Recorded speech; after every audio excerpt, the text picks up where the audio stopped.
Hello, this is Ivana. And this is Yaw. And you're listening to the podcast Life in Black and White. And all the shades in between. We share all things life, relationships, marriage, parenting, race, and much more. If you enjoy listening to us, then please follow or subscribe to this podcast. You can also find us on Instagram and Facebook under Life in Black and White.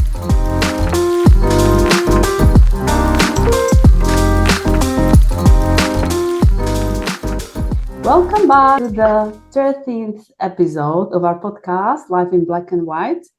Today we have our first guest. Yay! Hello! Actually, the first guests were our kids. But that doesn't count really, does it? Yeah, today kids, just to let you know that you don't count if it's any other time, but carry on. So this is our first real guest, our dear friend, Becky. Hello. Who is our dear friend and also a mother to, how old is that now? 5, is he? 6. Oh my God. 6-year-old boy. She's also a single mom who I have special respect for. I know, like, we all moms are superheroes, of course, and dads. Thank you. I have to say, because you're here. Yeah, don't worry. That gets cut out later on, so it's fine. But I have special respect for single moms, because how often, I get so done at the end of the day, and the only thing that helps me to survive is knowing that Yaw is here, and I can just go in the room, close the door, and say, your shift or your turn, close the door, see you later, yeah? Mm-hmm. So, and I often think about moms who don't have that option. Like, how the hell? I know it's probably one of the most annoying questions you get asked. How do you do it? But how do you do it, Becky? Share with us. I don't know. You just do, right? Yeah. You don't have a choice. Every day I do feel like I need to turn to someone and say, can you just deal with this right now? Or, I want to go into a room and just stay there or cry, and I can't, I have to carry on.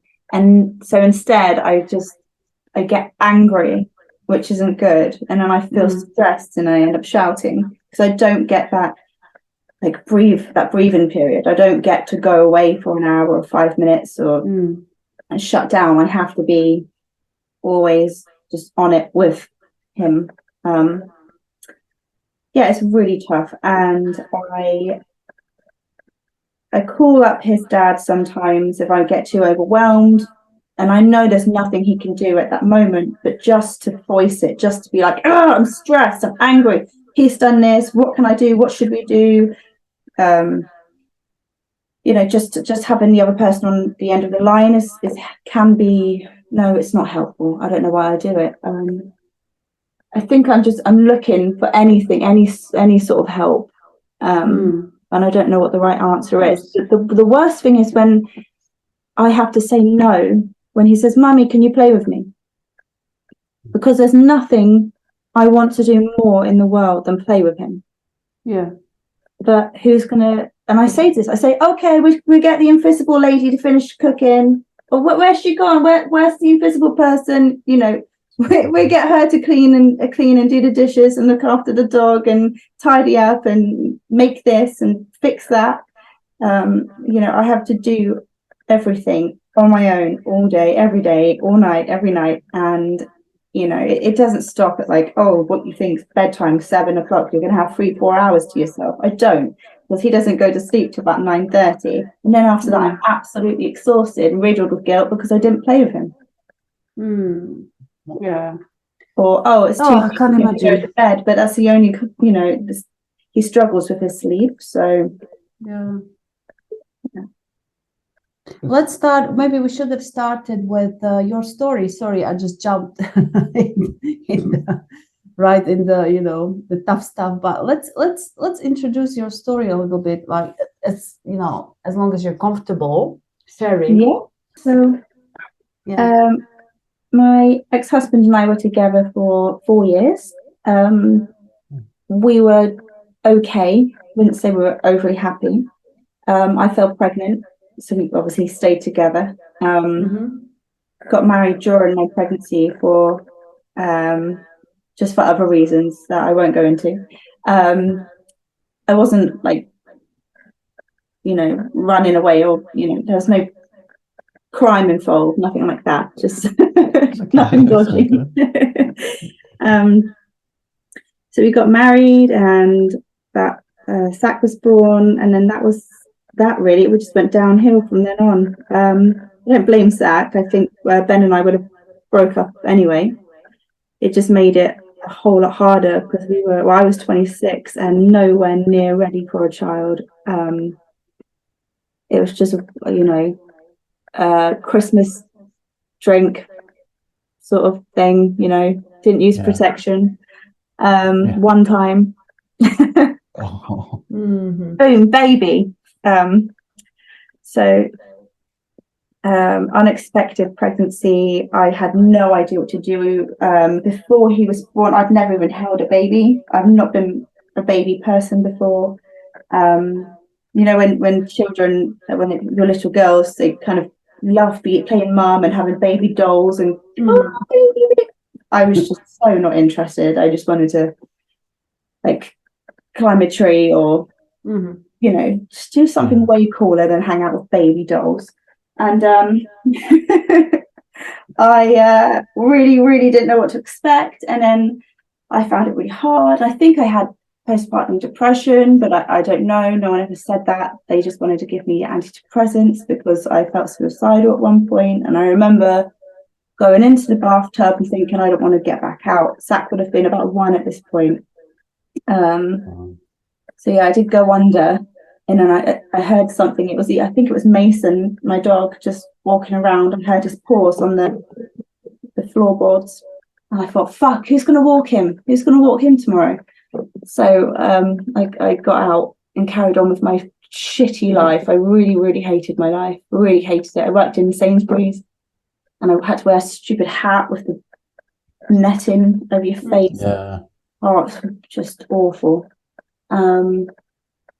And I just, every day I would wake up, I don't want to be here. I don't want to be here. What the fuck am I doing? I've got this baby, doesn't stop crying. Got a husband that's just, he was fine, but he was supportive, I suppose.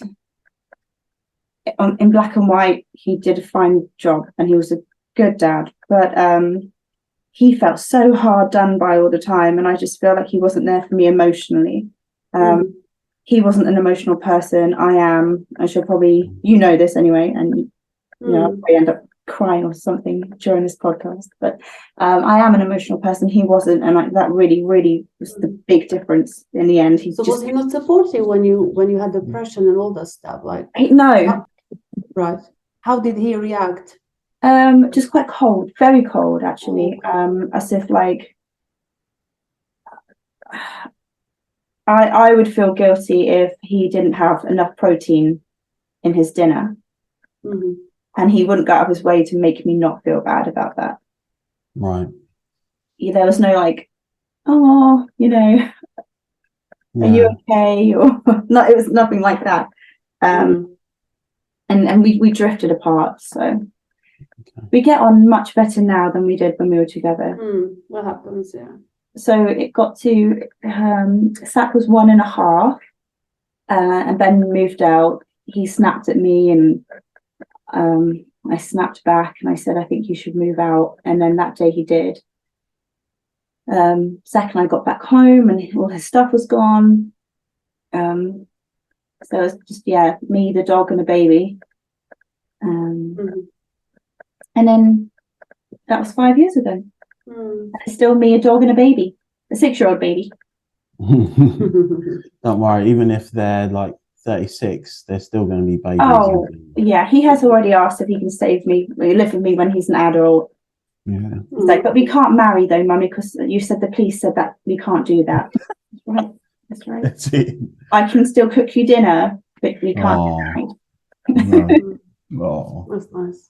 So sorry to hear what you went through, Becky, but been through, what is that expression? You've done an amazing job since, and you can be super, super proud of yourself because now you have your own business, right? Yes. And you are glowing, I have to say. I know it's not all a bed of roses, of course, but you look amazing. Thank you very much. Yeah, it is true. I'm not just saying that. Yeah, I feel really good, and I don't feel like I would have accomplished half as much if I had stayed in an unhappy relationship. Yeah, absolutely, 100%. So that's one of the things I admire about you, that you don't stay with someone just for the sake of staying, for the sake of being with someone. I just see it all the time. It's everywhere. Me too. And you hear the expression, how many times I've heard this, oh, I stayed for the kids. Oh, but what message is that sending those kids?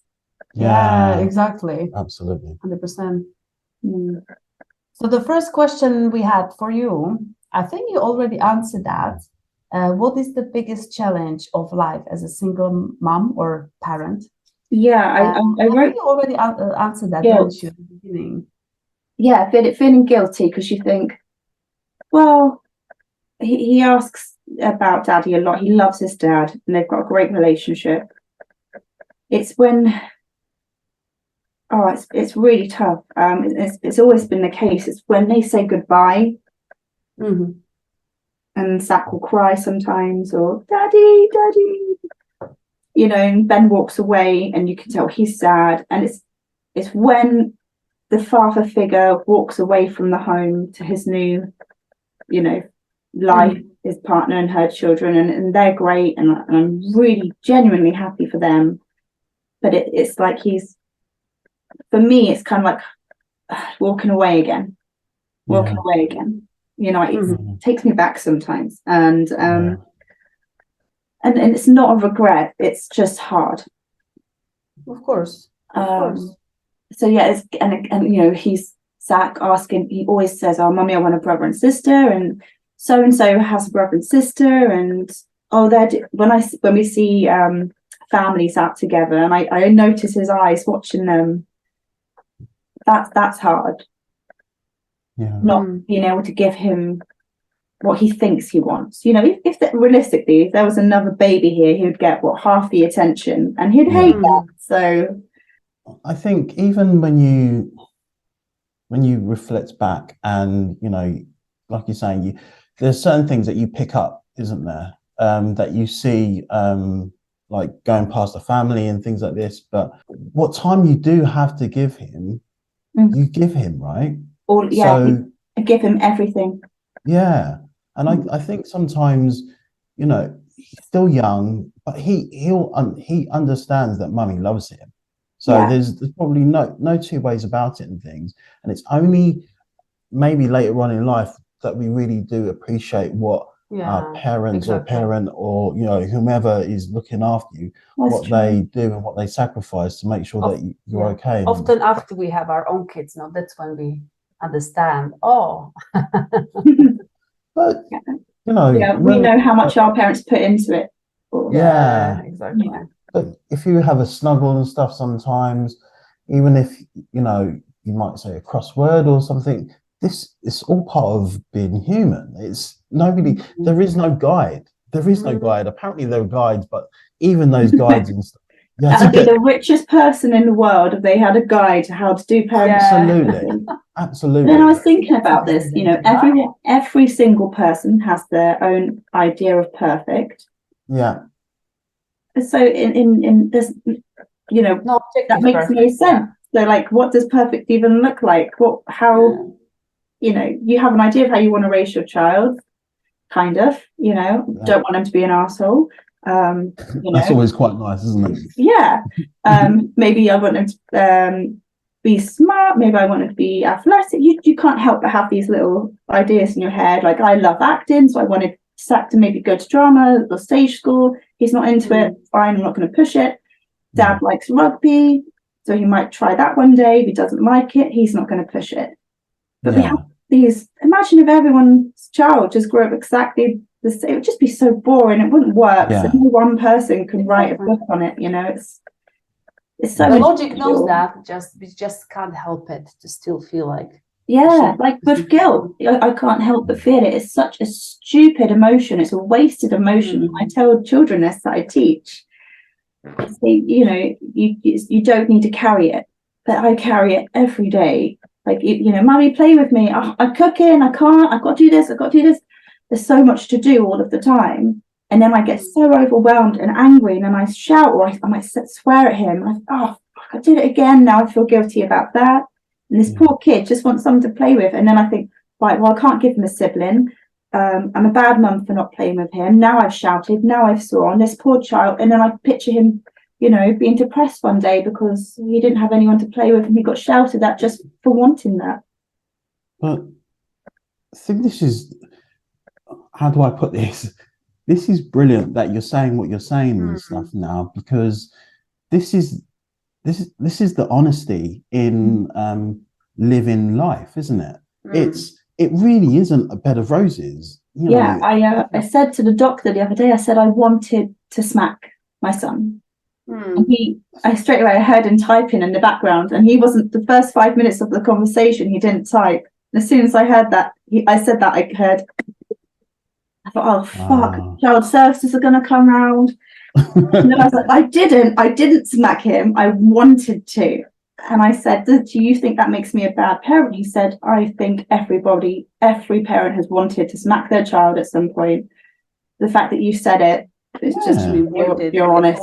Everyone smacked their child. At least one. Not everyone, but I think, no, you know what? I think we overthink it now. This day and age, we have so many guides and tips and I don't know, comparing. But when you look how we were raised, our parents didn't really overthink it. We got smacked, we got shouted at. Yeah. And, you know, we pushed it. Yeah. And we're all right. It's just like, I think all this overthinking causes them more traumas than if we are human from time to time. I agree. And I definitely fall into that category, overthinking and guilt. And that's something I'd like to work on myself. And I don't want Zachary to, you know, follow in those footsteps. It's not healthy. But it's like you said, you've got to give yourself a bit of a break. You've got to give yourself some time. He'll pick up good bits, he'll pick up not so great bits and stuff. It's just natural. With time, hopefully it'll all kind of balance itself out and he'll have the great bits. I can think of story in the shop. I knew you were going to say that. Say it. I had an occasion make where it short, don't make it no, I pushed my luck, and I was literally, it was in a shopping centre, and I literally was pushing my luck. Tell how old you were at the time. Okay, it doesn't matter, but I was about 6 or 7, but it was. I pushed my mum, and I knew what I was doing. I knew that I was around people, so I was expecting that my mum wouldn't really kind of say anything or do anything, and I was trying to have this, oh, can I have this, can I have that, blah blah blah, and I pushed it and I pushed it, and I did something not so great and stuff, but as a child you just think you just want what you want, and she just turned around and she slapped me in front of everybody in the shop. I won't say exactly what she said, but she was not happy.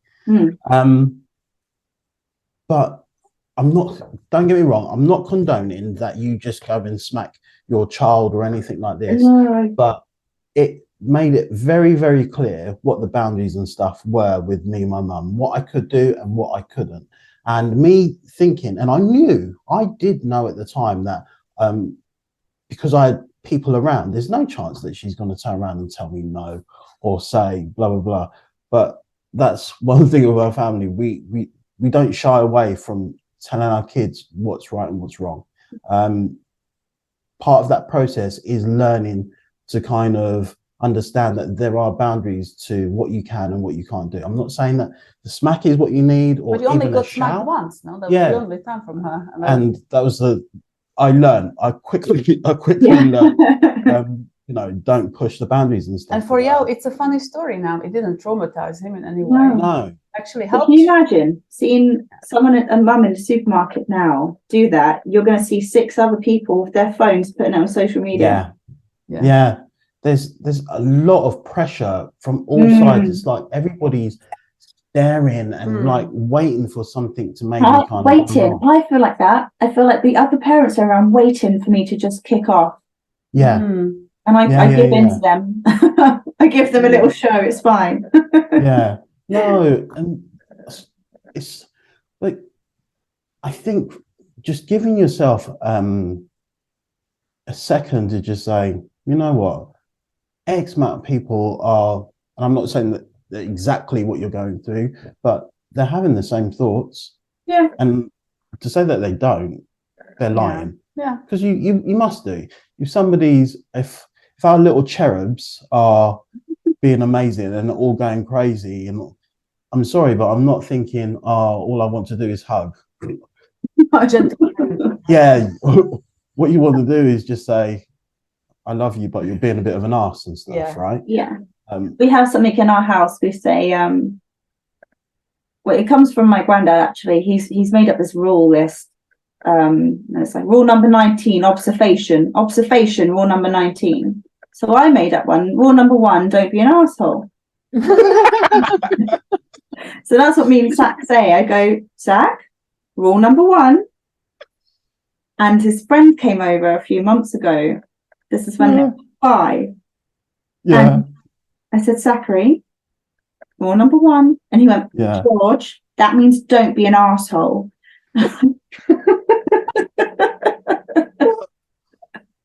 It's a great rule. Yeah, I think so. Yeah. Apply it here as well. Murphy's Law. Don't be an asshole. Dunn's Law. And it's stuff, like that right? motivational quote, always be yourself unless you're a jerk, then be someone else. Yes. Yeah. No. Anyway, let's move on to the next question. Something more positive. What are the biggest joys of being a single parent for you? I get a lot of time with him, and he's so fun. He's really funny as well. We have a lot. We have so much nice. We have a lot of nice times together, and we do fun things.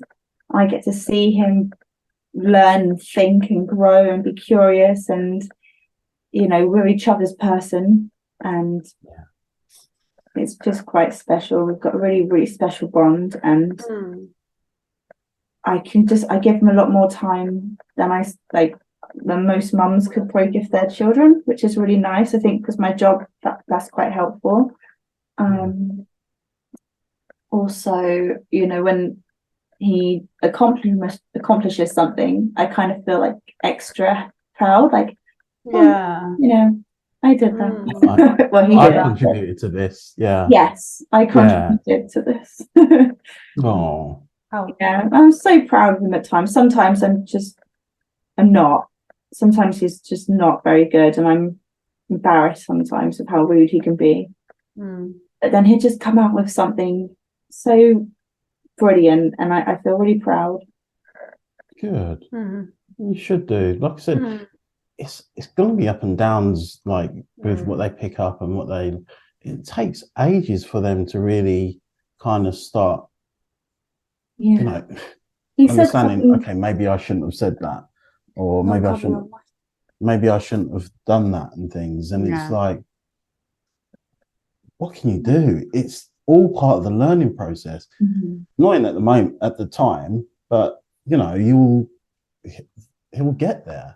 Yeah, and I need to keep that in mind. Like he's still learning. He's still 6, and I just sometimes he comes out with things, and I think he's older than he is, and I forget all the time. Actually, no, he's only been on this planet for 6 years. Yeah, give him a break. Something like that, you should remember. Yeah, absolutely. I think even earlier on today. I always have to tell him there's 7. There's 7. Yeah. Do you know what? I feel like I'm not alone there, actually, because Ben sometimes I feel like treats him like he's a bit of an older kid, and I think, hang on, he's just 6. Like, Yeah. yeah, but I think with dads, maybe it's a bit different. Like, I don't know about you, but Ben loves play fighting with Zach, and they're really rough together. And there's an older boy, well, he's 9, who lives with them because it's Ben's girlfriend's son. And I think he's used to being around an older boy, so maybe he treats Zach like he's an older boy sometimes. Yeah. Maybe this is like like dad and son relationship, and has that meant the picture perfect son and dad time. But actually, he's still just a little boy. Yeah. See, Yeah. there's a lot of learning going around for all of us. Not just them, but for us, exactly. Yeah. I think Zach associates, home as mummy, and vice versa as well. So that's probably the best part of being the single parent, and the joys, we're each other's home. That's amazing. I love that. Yeah. I love that. Now, what misconceptions do people have about single parenthood that you might like to clear? Yeah, I feel like people feel sorry for you a lot. Okay. And I'm probably the happiest person I know. Cool. And the most miserable people I know are in relationships. So I don't know where the fuck they get off on giving pity. Yeah. But it's kind of that the one finger pointing at you and 3 pointing back at you sort of thing. Like, it usually means that they're unhappy if they can't understand. Oh, so you're on your own? Oh, well, why? I get that a lot. Yeah. Oh, no. Straighten that head back up. Change your tone. I'm good. Yeah. That is typical. Or when you are in your 40s and you're single, it's the same thing. People look at you. Oh, I'm so sorry. No, it's like, no, it's weird now. 2024, women have a choice. Shocker, I know.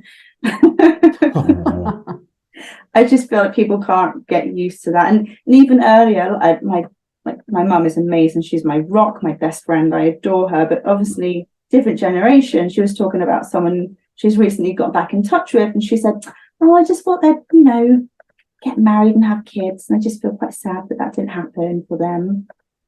But they're happy. Why?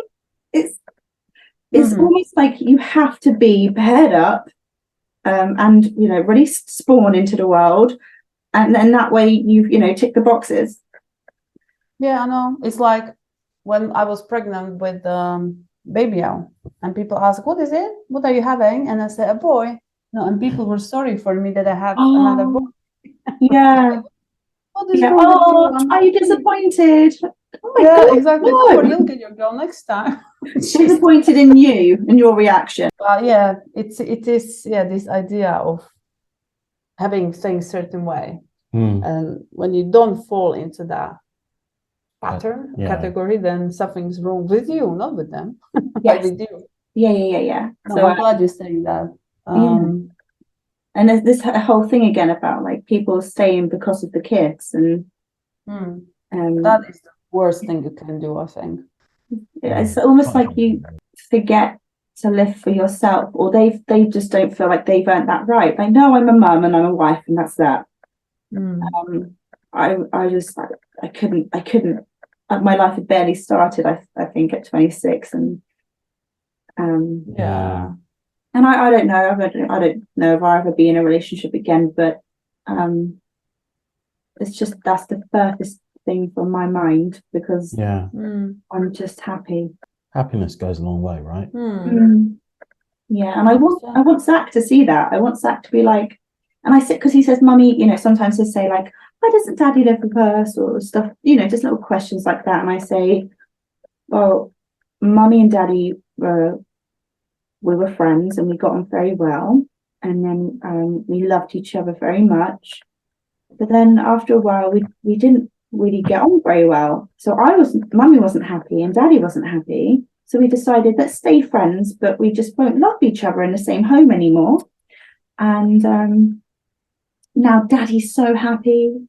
he gets to love a new person, and mummy's so happy, and I can just put all my love into you and herself, and you have very happy mummy and a very happy daddy.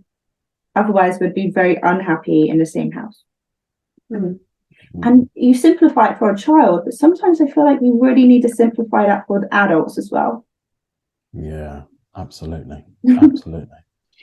So the next question is, what surprised you the most about life as a single mom? If Probably anything. just how much you're supposed to just get on with it and Mm. know stuff. I just feel like there should have been more support. I'm not sure where from, but Yeah. Do you get enough support from like friends and family? yeah, I do. Is it like, say, you really need someone to take Zach, or I could even ask my next door neighbour right there if I really needed help. My mum's just a 5-minute drive away. Amazing. Yeah, I have some good friends if I needed, but the thing, I don't. I like to just be able to do stuff. So I probably don't reach out maybe as much. Yeah. Do you feel comfortable asking for help? More now that I'm a mum. Mm. I feel like I've earned that right.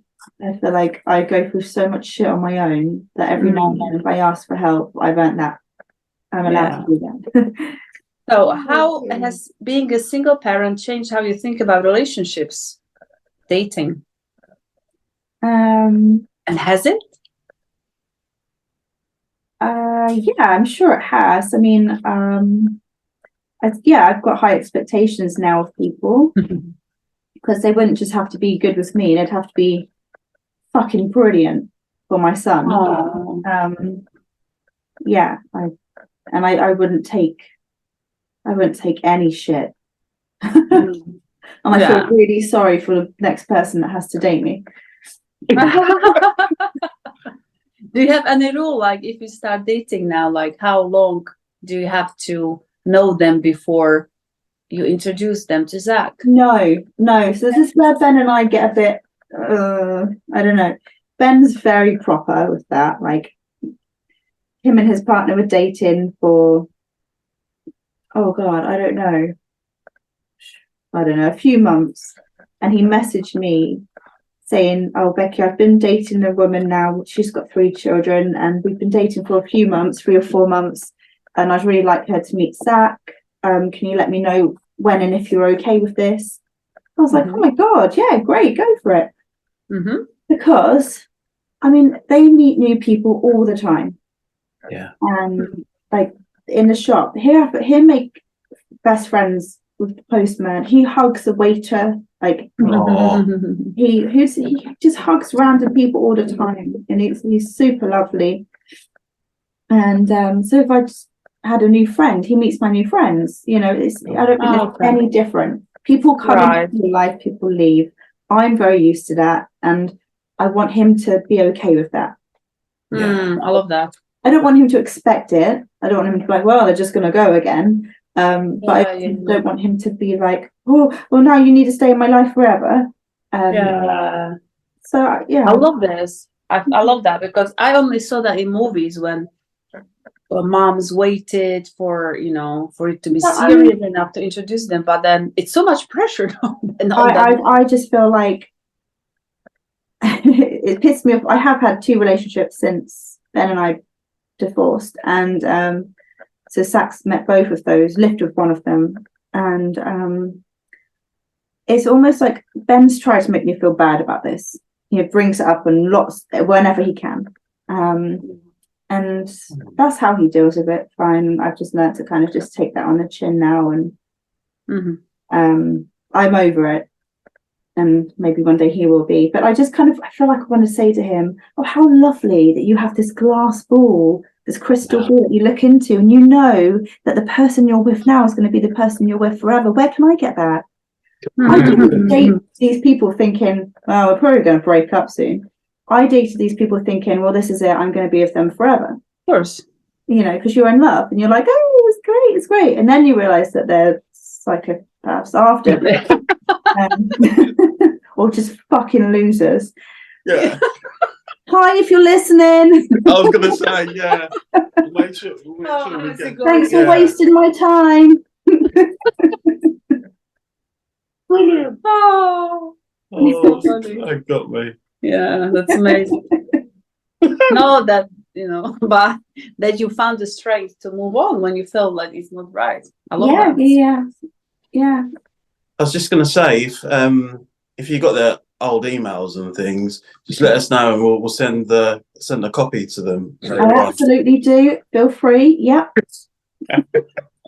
I like it. So funny. With the middle finger emoji attached to it.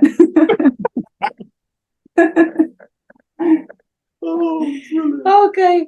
So the last question we have for you, Becky, last official question anyway, is what is your advice to other people who are, either becoming single parents or would love to be, but they're scared to be? I think if they're already considering it, then they know what they need to do. So the next step is finding that courage and having the conversation.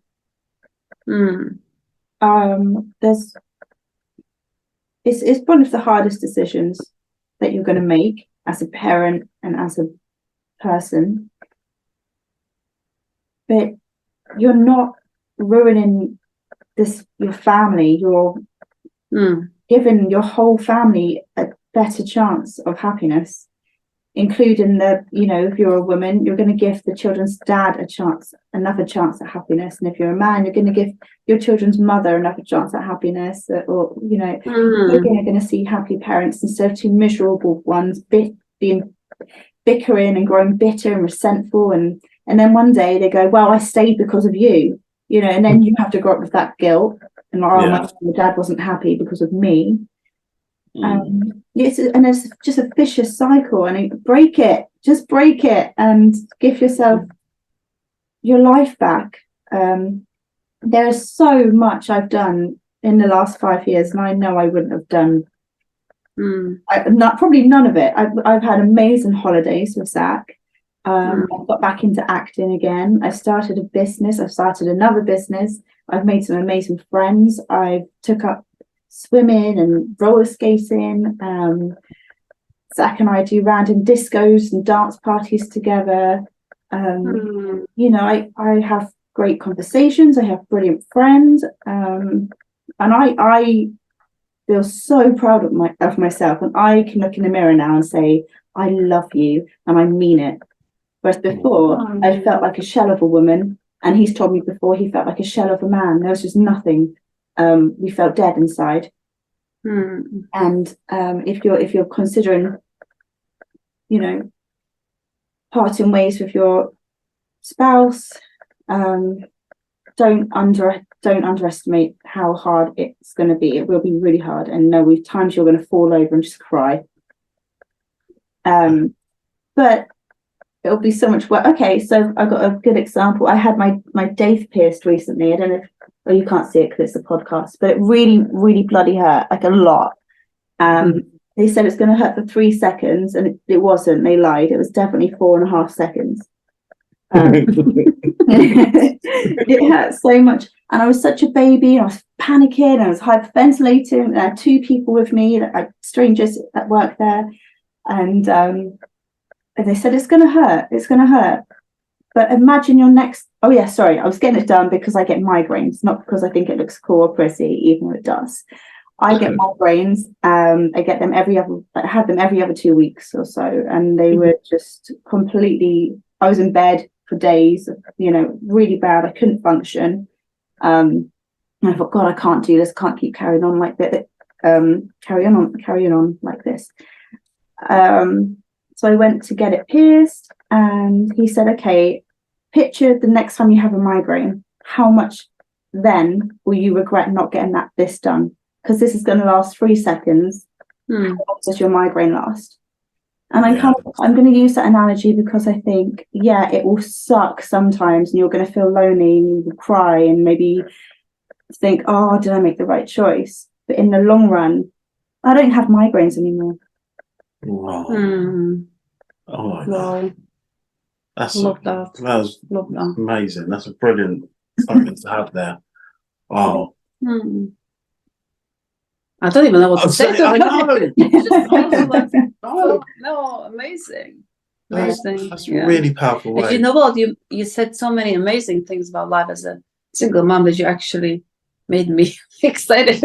Made me consider. Wow. No, don't you do Sorry. it. No. Because I tell you what, something that I miss, something I've never had. I've never felt a part of a team, and I'd love that. I'd love to feel like I'm a part of something, but I'm not gonna I'm not gonna pretend. I'm not gonna try and make it work. I'm not gonna put all my energy into the wrong relationship because I want to feel a part of something. I'd rather it be the right thing, Yeah. I love Absolutely. that. I love that. But I love that, like when you're talking about the business and the freedom and like, actually, a moment ago, we were talking about when we were off for a little bit. I'd just like a few minutes to just do something and not have a million things going on around me and things. I mean, we have a lovely home. So, what were the reasons for your divorce? Well, we made this really great podcast, and it made a lot of sense. I want to get my days pierced.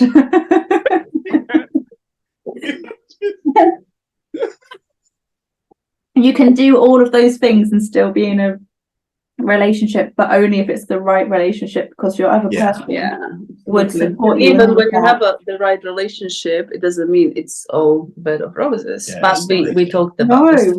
No, it's not. But the life isn't at all, is it? So if you're on your own or with someone, nothing's ever. There's no such thing as like a smooth, easy life. That doesn't happen. Exactly. It'll be boring as well. So it's all good. Now, Becky, you can be super proud of yourself. Like you said, you are.